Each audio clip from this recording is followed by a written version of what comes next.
Kena biji merau ngai mon badukចំណុចទី1យើងត្រូវតែព្យាយាមបញ្ចប់មេរៀនឲ្យបានកាន់តែលឿនកាន់តែល្អយើងអាចស្រាវជ្រាវបន្ថែមខ្លួនឯងបានតាមប្រព័ន្ធ social media ក៏ដូចជាសភៅផ្សេងៗដែលយើងអាចស្វែងរកបានចំណុចទី2យើងត្រូវតែទៅរំលឹកឡើងវិញនៅមេរៀនណាដែលយើងមិនទាន់ច្បាស់យើងព្យាយាមធ្វើលំហាត់ឲ្យបានច្រើនមកចំណុចទី3យើងត្រូវដឹងពីប្រភេទលំហាត់ដែលគេនឹងចាញ់ក្នុងការប្រឡងបាក់ឌុបតាមរយៈការដែលយើងទៅធ្វើលំហាត់នៅវិញ្ញាសាឆ្នាំចាស់ខ្ញុំ recommend ឲ្យអ្នកទាំងអស់គ្នាធ្វើចាប់ពីឆ្នាំ2015ដល់2024មកចំណុចទី4យើងត្រូវតែហាត់ធ្វើនៅវិញ្ញាសាខ្លួនឯងការហាត់ធ្វើនៅវិញ្ញាសានេះគឺជាមធ្យោបាយដ៏ល្អបំផុតក្នុងការដែលយើងរំលឹកមេរៀនឡើងវិញក៏ដូចជាដុតដងសមត្ថភាពយើងចាប់ពីឥឡូវទៅហើយ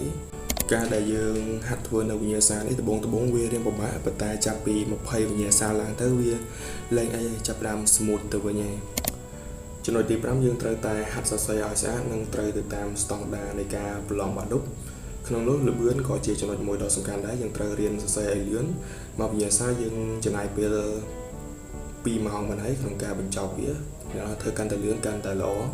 ចំណុចទី6ធ្វើតេស្តខ្លួនឯងដោយកំណត់នៅពេលវេលាឲ្យបានត្រឹមត្រូវប្រៀបដូចជាយើងកំពុងតែប្រឡងបាក់ឌុបចឹងដើម្បី